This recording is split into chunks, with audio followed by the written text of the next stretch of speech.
네, 클라우드에 기록이 되기 시작했습니다.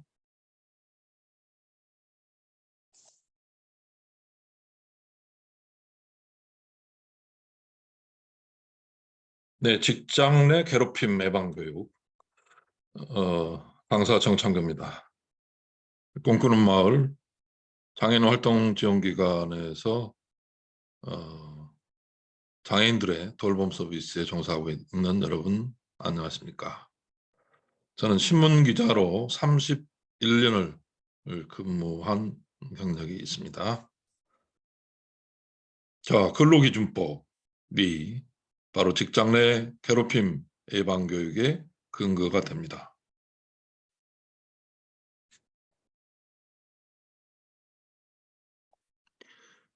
직장 내 괴롭힘 교육, 예방 교육의 순서는 직장 내 괴롭힘 행위의 정의, 금지되는 직장 내 괴롭힘 행위, 또 직장 내 괴롭힘 상담 절차, 직장 내 괴롭힘 사건 처리 절차, 직장 내 괴롭힘 피해자 보호를 위한 조치, 직장 내 괴롭힘 행위자에 대한 조치, 그 밖에 직장 내 괴롭힘 예방 교육에 대한 내용입니다.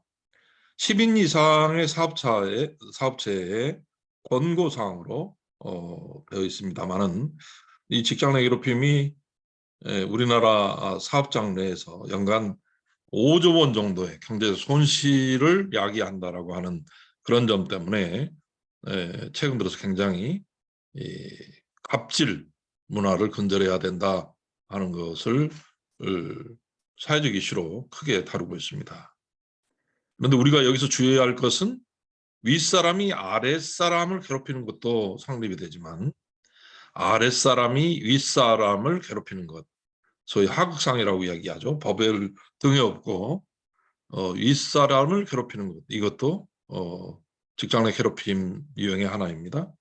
또 동료 간의 괴롭힘도 직장 내 괴롭힘입니다. 이 세 가지 채널이 있다고 하는 사실을 기억하시기 바랍니다.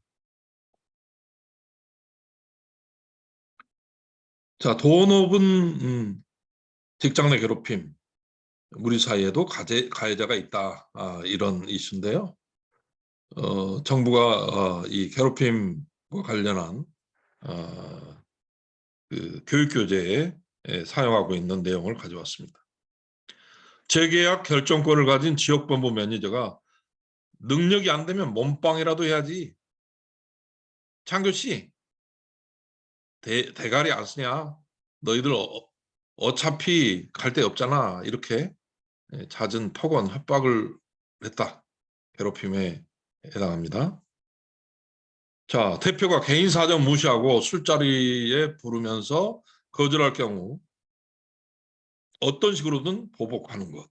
또 중국집의 회식에서 여직원들에게 짜장면 그릇에 소주와 맥주를 섞어 마시도록 이렇게 폭탄주를 만들어서 강요하는 것. 이것도 다 직장 내 괴롭힘에 해당됩니다. 명예퇴직을 거부하자 면벽 근무를 지시하고 아무런 계약도 없이 책상에만 앉아있게 하는 행위, 업무별을 요청했지만 업무에서 배제된 채 청소나 잡일 등만을 이렇게 시키는 행위 모두 직장 내 괴롭힘에 해당됩니다. 상사의 지시로 흰머리 뽑기, 옥수수 껍질 까고 굽기, 라면 끓이기, 안마 등 업무와 관련 없는 온갖 잡일을 한 것도 직장 내 괴롭힘입니다. 먹고 남은 음식을 먹으라고 하거나 남기지 못하게 하는 것도 직장 내 괴롭힘에 해당됩니다. 일종의 가혹행위인 것입니다. 자, 직장 내 괴롭힘의 정의, 개념을 우리가 이해하고 가겠습니다. 난 상사고 넌 직원이야. 이렇게 갑질하는 문화. 이거에 대해서 우리가 이제는 허용하지 않는 사회적 통념이 그걸 받아들이지 못하는 시대가 됐습니다. 직장 내 괴롭힘이란 사용자 또는 근로자가 직장에서의 지위 또는 관계 등의 우위를 이용하여 업무상 적정 범위를 넘어 다른 근로자에게 신체적, 정신적 고통을 주거나 근무 환경을 악화시키는 행위를 말합니다. 미국의 냉키즘은 직위를 이용해 개인의 이익을 도모하는 것도 직장 내 괴롭힘이다. 이렇게 이야기하고 있고요. 자, 이런 직장 내 괴롭힘은 취업 규칙에 반영합니다. 여러분, 꿈꾸는 마을에도 취업 규칙이 있죠. 상시 근로자 10명 이상인 기업 7월 16일까지 이 취업 규칙을 반영해야 된다라고 하는 그런 매뉴얼이 나와 있습니다. 사규에 그 명시적으로 표현을 하지 않는 경우에 500만 원 이하의 과태료를 물게 됩니다. 직장 내 괴롭힘을 문제 삼은 직원에 대해서 해고를 하거나 인사상 불이익을 주는 경우에 3년 이하의 징역, 3천만 원 이하의 벌금, 또 사용자 혹은 사용자의 친족이 근로자를 가해한 경우 1,000만 원 이하의 과태료를 이렇게 물도록 2021년 10월부터 시행이 되고 있습니다. 아주 따끈따끈한 그런 법령이 되겠습니다. 네. 자, 근로기준법에서 사용자가 근로자를 폭행한다. 그러면 법 8조 폭행의 금지 5년 이하의 징역 5천만 원 이하의 벌금에 들어가고요. 괴롭힘 발생 사실 신고 주장을 불이익을 조치를 했다. 그럼 근로기준법 76조 3 제6항 벌칙에서 3년 이하의 징역 3천만 원 이하의 벌금 이렇게 명시적으로 그 법적인 근거가 있습니다. 민법 750조 불법 행위의 내용, 751조 재산 이외의 손해배상, 756조 사용자의 배상 책임, 직장 내 괴롭힘 행위 전반에 대해서 근거를 갖고 있습니다. 민법 756조 사용자의 배상 책임, 760조 공동 불법 행위자의 책임 이런 근거로 괴롭힘 행위를 방조하거나 이를 방조한 사용자에 대한 책임을 묻고 있습니다. 형법에서도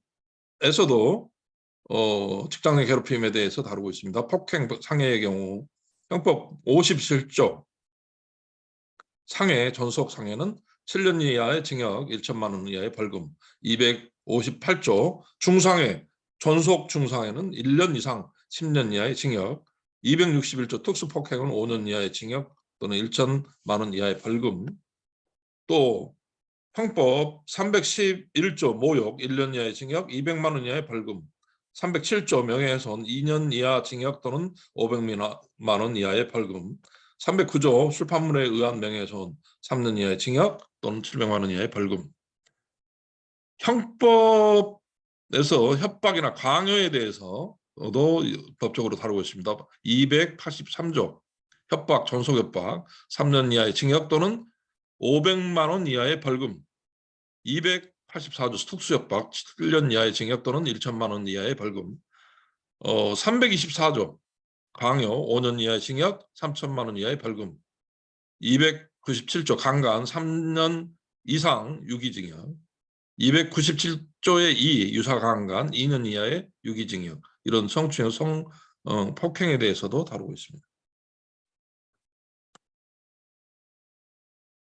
사업자는 취업규칙을 작성을 해야 합니다. 꿈꾸는 마을 활동지원기관도 취업규칙을 작성해서 지방노동청에 제출한 바 있습니다. 상시 10명 이상 근로자를 사용하는 사업 또는 사업장에는 취업규칙을 의무적으로 작성하도록 하고 있습니다. 사내에서 금지되는 직장 내 괴롭힘 행위, 직장 내 괴롭힘 예방교육 관련 사항, 사건 처리 절차, 피해자 보호조치, 행위자 제재, 재발 방지 조치 등을 노무사의 자문을 받아서 우리도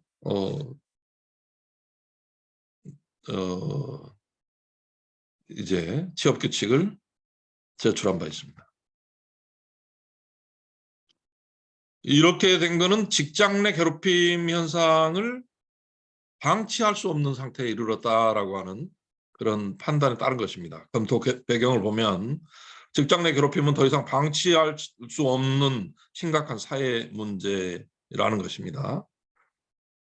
간호사들에게 태움 문화가 있어요. 후배 간호사들이 오면 일종의 왕따와 같은 비슷한 그 간호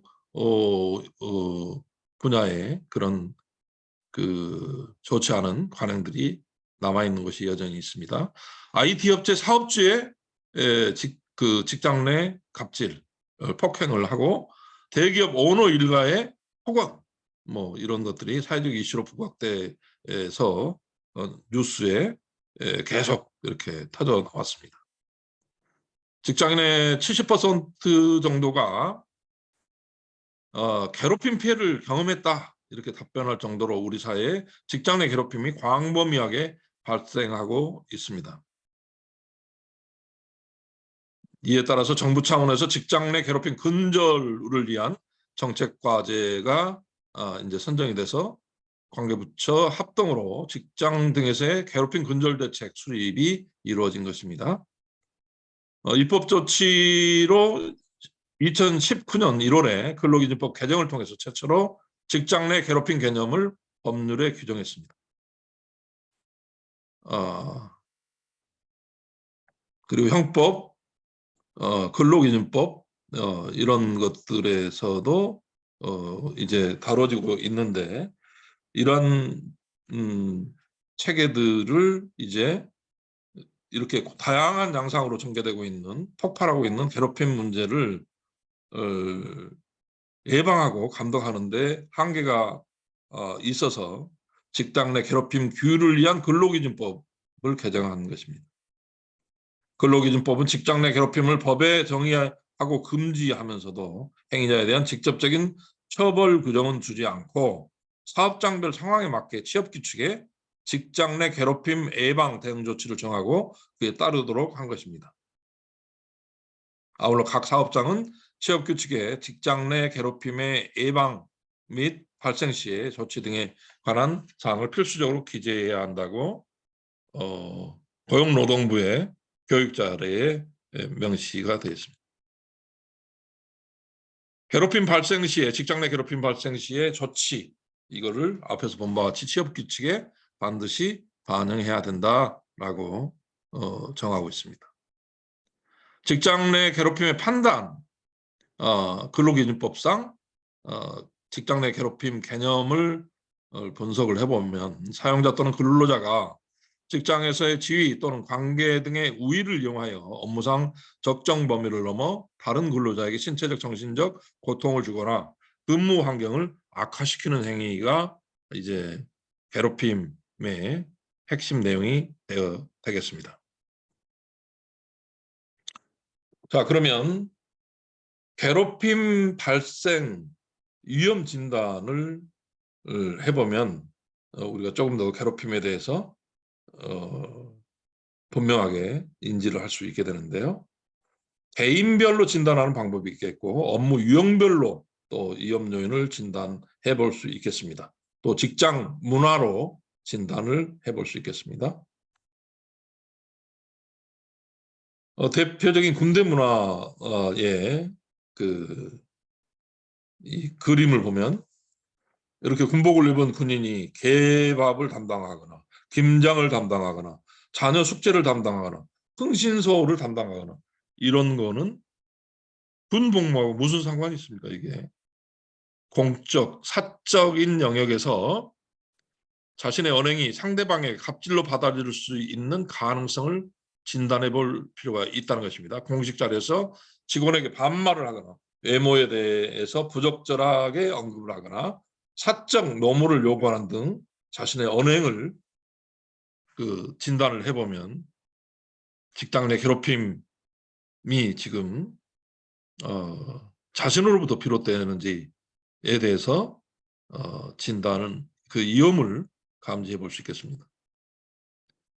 업무 유형별로 진단을 해볼 수 있습니다. 계약 또는 인사 관련 업무 등 업무 처리 과정에서 상대방에게 괴롭힘으로 받아들여질 수 있는 가능성을 진단하는 것인데요. 무리한 입찰 요건을 요구하거나 부당한 부담을 전가하거나 근무 평정 관련 편의 요구 등 업무 수행 전에 점검을 해보려면 괴롭힘이 실제로 있는지 이 그림처럼 허가를 받으려면 우리한테 잘 보여야 할 걸 이렇게 갑질을 하는 거 이게 괴롭힘의 유발하는 발생시키는 위험한 이런 사례라고 하는 것을 우리가 이해할 필요가 있겠습니다. 직장 문화도 괴롭힘을 발생시킬 수 있는 요인이 됩니다. 어떤 위험 요소가 있는지 볼까요? 조직 문화에 대해 자체 점검을 실시해서 괴롭힘이 발생할 가능성을 미리 진단할 필요가 있다.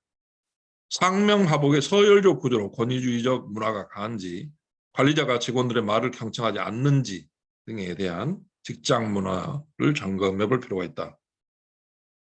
시키면 시키는 대로 할 것이지, 이게 일종의 군대 문화의 잔존 현상인데, 그럼 깽깽하고 하급자는 들어야 된다. 이런 직장 문화가 여전히 남아 있다면 괴롭힘 발생이 아주 발생 가능성이 높은 위험한 지경이라고 하겠습니다. 괴롭힘의 성립 요건이라는 게 있습니다. 이 세 가지가 다 해당되어야 괴롭힘으로 처리될 수 있습니다. 지방노동청에서 이 세 가지가 다 해당되는지를 판단하는 거죠. 직장에서 지위 또는 관계 등의 우위를 이용하는 것. 이거는 하급자가 상급자에게 하는 것도 마찬가지입니다.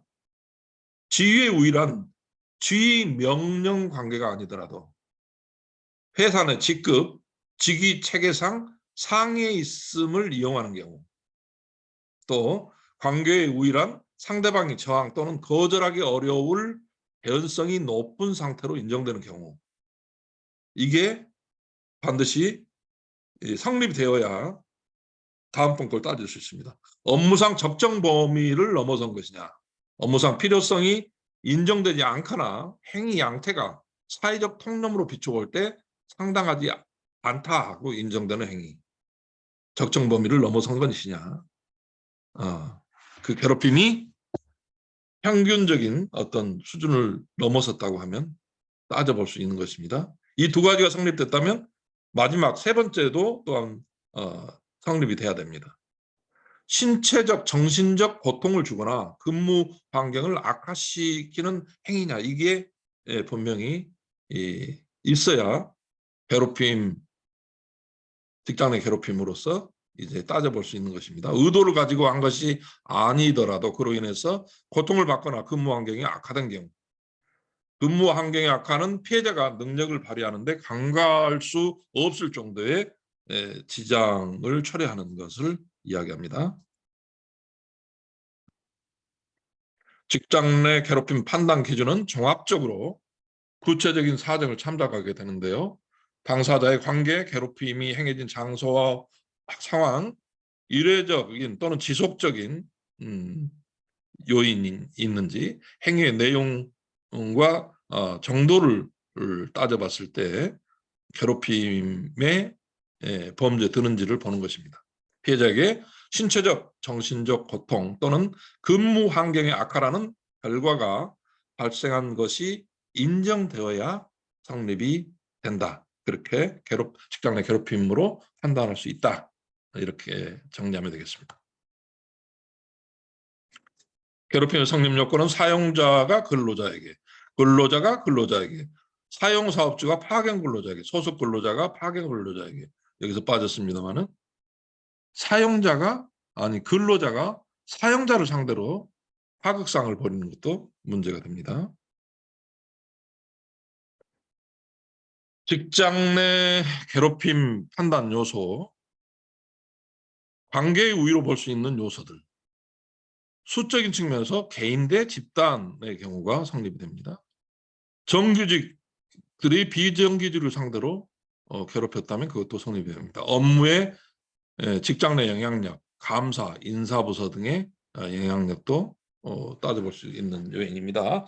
인적 속성, 연령이나 학력, 성별, 출신 지역, 인종 등도 괴롭힘의 요소가 될 수 있습니다. 업무 역량, 근속 연수, 전문 지식을 이용해서 동급자나 상급자를 괴롭히는 것도 직장 내 괴롭힘의 판단 요소입니다.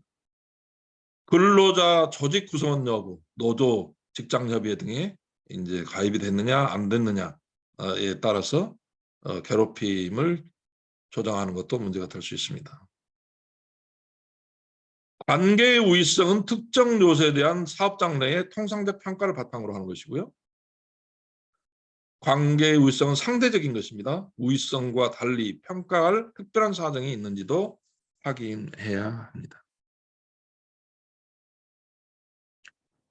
괴롭힘의 유형별 판단 기준은 다음과 같습니다.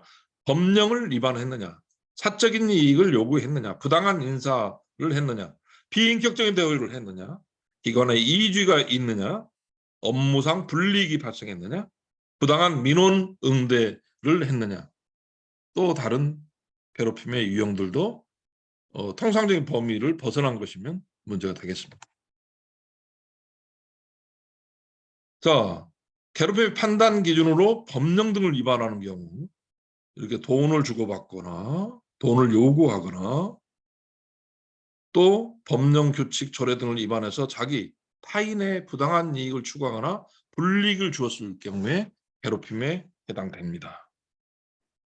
짝짝꿍해서 특정 회사에 특정 개인에게 유리한 어떤 결과를 준다면 거기에 참여한 다른 사업자를 괴롭히게 되는 셈인 것입니다. 괴롭힘의 판단 기준의 사적 이익 요구는 어떤 거냐? 이런 거예요. 선물을 가져와요, 평소에.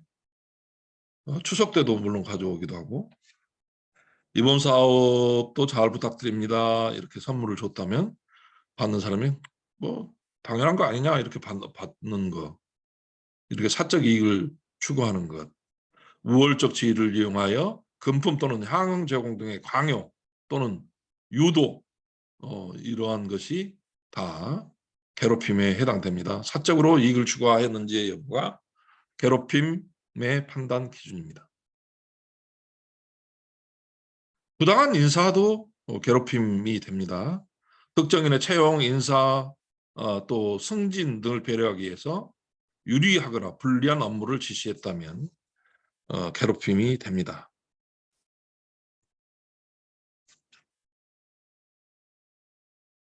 또 기관 이기주의도 괴롭힘의 판단 요소가 됩니다.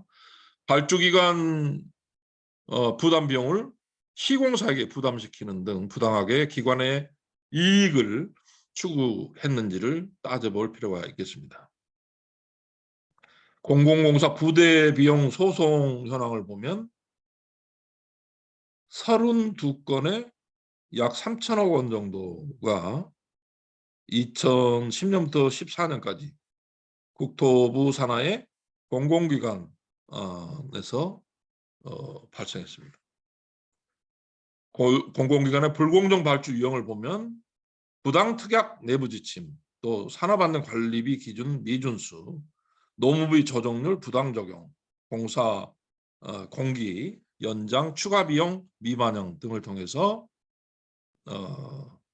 이런 괴롭힘이 있었는데 도로공사, 서부발전, 수자원공사, 철도관리공단, 한국수력원자력, 서부발전, 도로공사 등 이런 우리가 이름만 들으면 알 수 있는 그런 그 기관에서도 설계 단가를 뭐 후려치기 한다든지 안전 관련 비용을 낮춰서 이렇게 또 사고로 이어질 수 있도록 그 방조한다든지 인건비를 실제의 80% 정도만 이렇게 적용한다든지 공기 연장 추가 비용을 건설업체에 전가한다든지 이런 행위들이 과거에는 용서가 됐을지 모르지만 이제는 괴롭힘, 오히려 국가 발전을 저해한다. 이렇게 판단하게 된 것입니다. 괴롭힘의 중요 판단기 중에 업무상 불이익이 또 문제가 됩니다. 우리가 저녁에 있는 삶이라고 이야기를 하는데 퇴근 이후에도 뭐 계속 야근을 시키는 거 이것도 괴롭힘에 해당됩니다. 야근을 시켰으면 비용을 줘야 되는데 야근 수당을 줘야 되는데 야근 수당을 주지 않고 일은 계속시켰다. 그러면 괴롭힘에 해당되는 것입니다. 정당한 사유 없이 불필요한 휴일 근무, 근무 시간에 업무 지시, 부당한 업무 배제 등을 했다면 괴롭힘에 해당됩니다.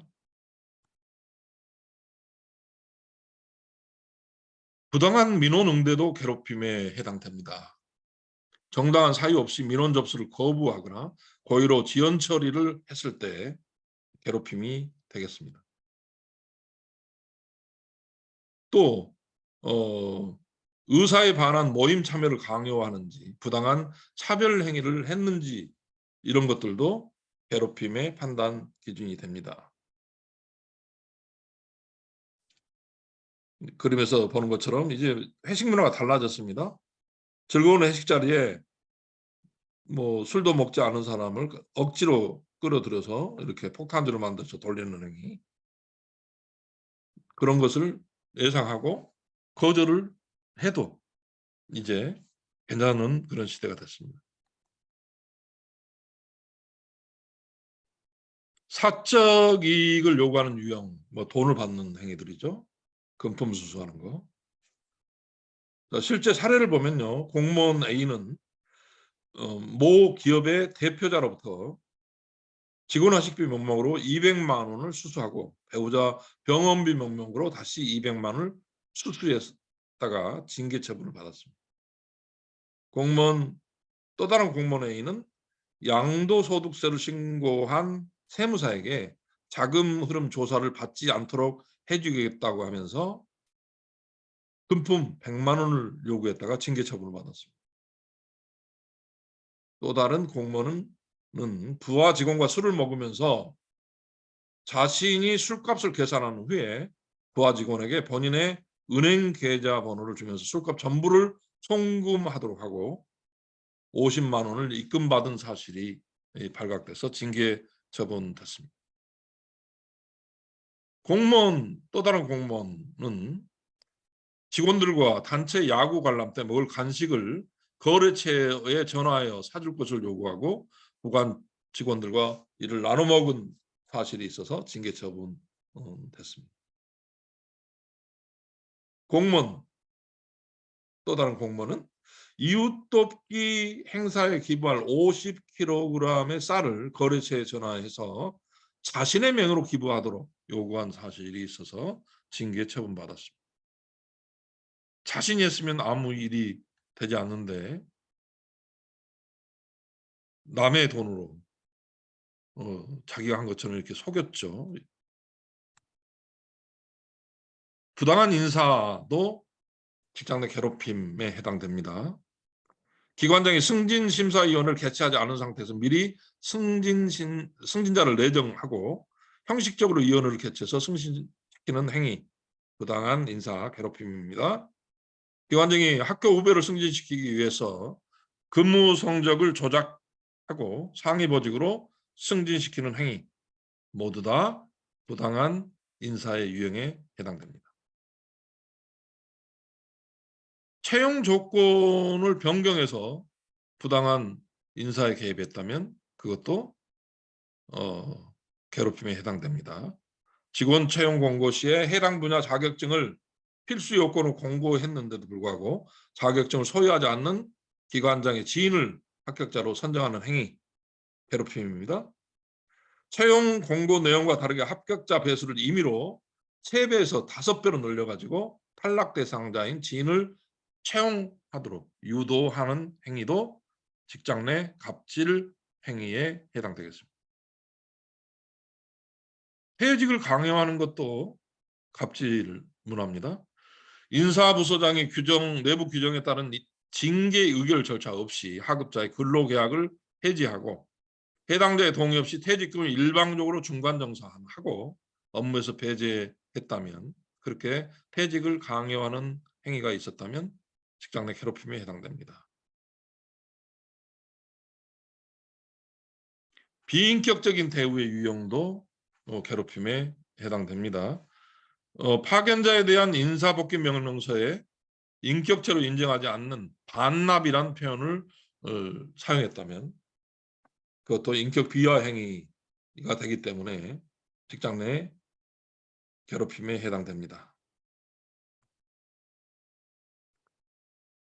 업무 불이익 유형도 있습니다. 부적절한 시간대에 업무 지시를 했다. 그것도 괴롭힘에 해당됩니다. 상급자가 하급자의 후하 기간에 긴급한 상황이 아님에도 하급자에게 업무 지시를 해서 근무를 강요하는 행위, 업무 불이익 유형에 해당되는 갑질입니다. 괴롭힘입니다. 상급자가 퇴근하지 않았다는 이유로 하급자 또는 산하기관 직원에게 퇴근하지 말고 대기할 것을 강요하는 행위, 이것도 괴롭힘 유형입니다.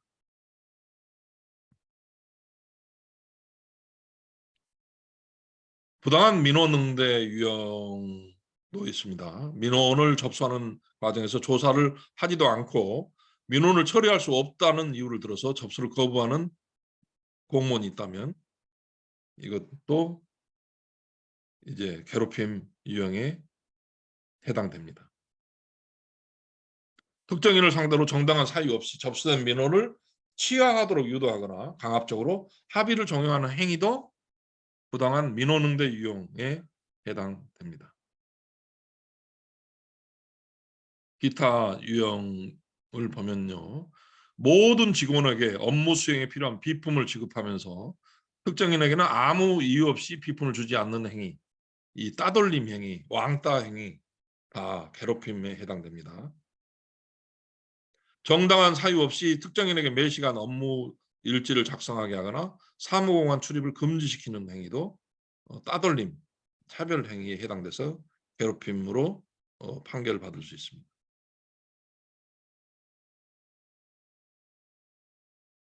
모임 참여 강요 행위 앞에서 본 것처럼 이것도 괴롭힘에 해당되겠습니다.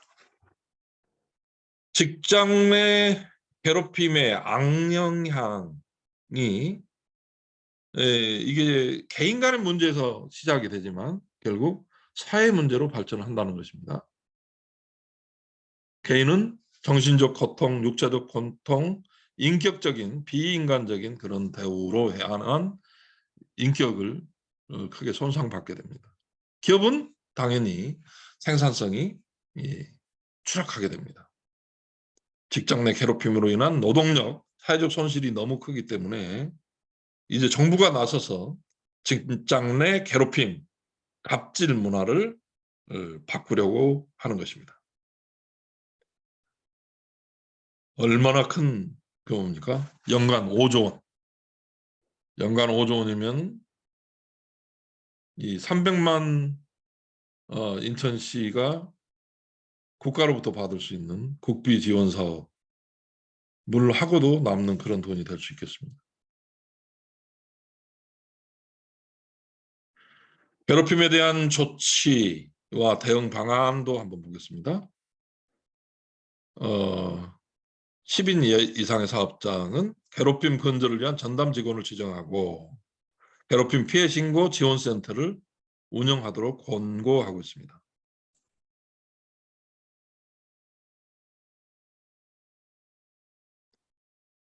괴롭힘에 대한 조치, 대응 방안을 보면요. 사건을 접수하게 되면 이제 신고자가 있겠고 또 인지를 하는 방법이 있겠죠. 신고를 하지 않았더라도 상담이 이루어집니다. 신고인 또 피해자 상담을 통해서 사건의 개요 또 피해자의 요구를 파악을 하고 피해자 요구를 바탕으로 1차적인 해결 방식을 결정하게 됩니다. 행위자로부터 분리를 원하는 경우 분리해줘야 합니다. 행위자의 사과 등 당사자 간 합의를 원하는 경우에 이걸 사업주에 보고를 하고 합의를 도출을 하도록 또 피해자가 요구하는 요구사항을 받아들이도록 해야 합니다.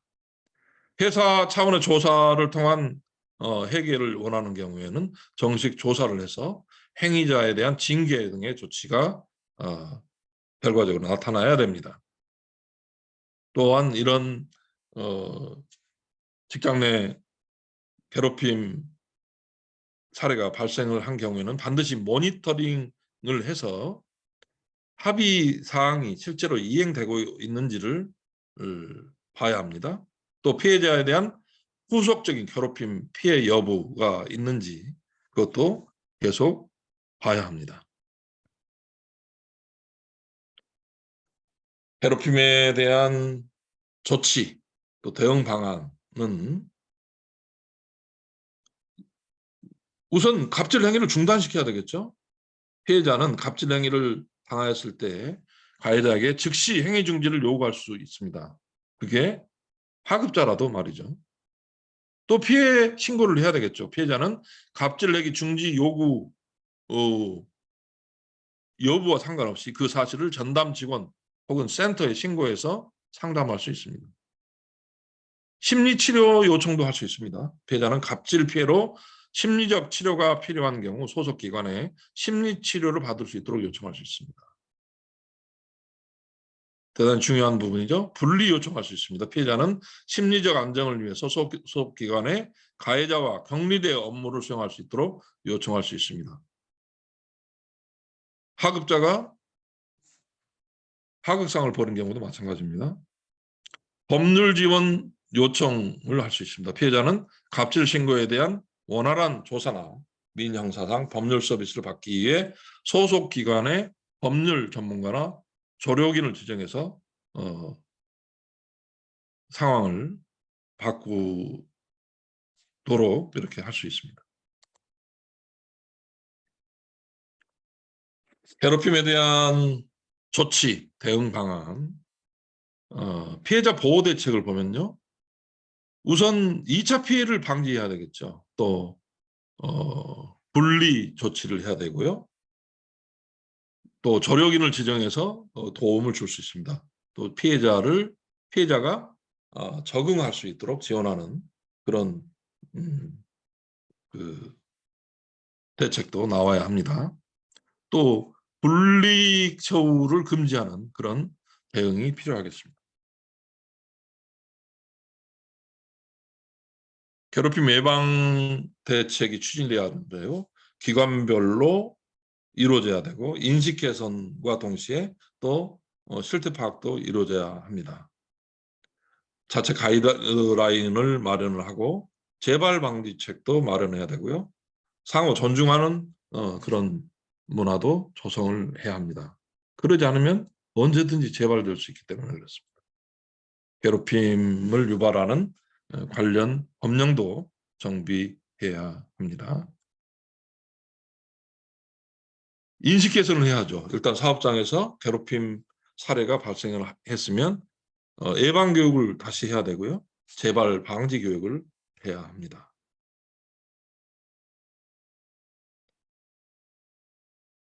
괴롭힘 사례가 발생하면 당연히 실태 파악을 해야 되겠죠. 그리고 설문조사를 통해서 또 다른 유형의 어떤 그런 괴롭힘 사례가 있는지도 그걸 계기로 해서 한번 조사해 볼 필요가 있겠습니다. 또 모니터링을 통해서 다양한 모니터링 방법을 통해서 실태를 파악하는 게 굉장히 중요하겠습니다. 직장 내에서 괴롭힘 행위가 발생되면 우리가 다음과 같은 순서에 따라서 매뉴얼화 할 필요가 있습니다. 첫째, 누구든지 내가 당한 사람이거나 또 가해자가 아니더라도 누구든지 직장 내 괴롭힘 발생 사실을 알게 된 경우에는 그 사실을 회사에 신고할 수 있습니다. 두 번째, 회사는 앞에서 본 누구나 신고할 수 있다고 하는 사실과 관련해서 신고를 접수하거나 직장 내 괴롭힘 발생 사실을 인지한 경우 신고가 아닌 방식으로도 이렇게 알게 된 경우에 지체 없이 그 사실 확인을 위한 조사를 실시해야 됩니다. 세 번째, 회사의 직장 내 괴롭힘 행위에 관한 조사, 조치에 대한 구체적인 절차를 별도로 정해서 매뉴얼화해야 합니다. 그래야 회사 안에서의 세월호 사건, 회사 안에서의 이태원 참사 같은 것을 막을 수 있습니다. 네, 여기까지 직장 내 갑질 문화에 대해서 함께 봤습니다. 정부가 직장 내 괴롭힘 문제를 중요하게 보는 것은 아직 이게 법적 의무사항은 아닙니다. 그런데 직장 내 갑질 문화를 방치하게 되면 국가적인 손실이 워낙에 크기 때문에 그렇습니다. 앞에서 얘기한 것처럼 연간 5조 규모의 경제적 손실이 바로 직장 내 갑질 문화 때문에 발생하고 있다는 사실을 주목해 볼 필요가 있겠습니다. 직장 내 괴롭힘을 예방하는 여러분들의 활동 지원사 그 돌봄 서비스의 현장에서 발생할 수 있는 그런 사례들이 나오지 않기를 당부하면서 오늘 강의는 여기서 마치겠습니다. 감사합니다.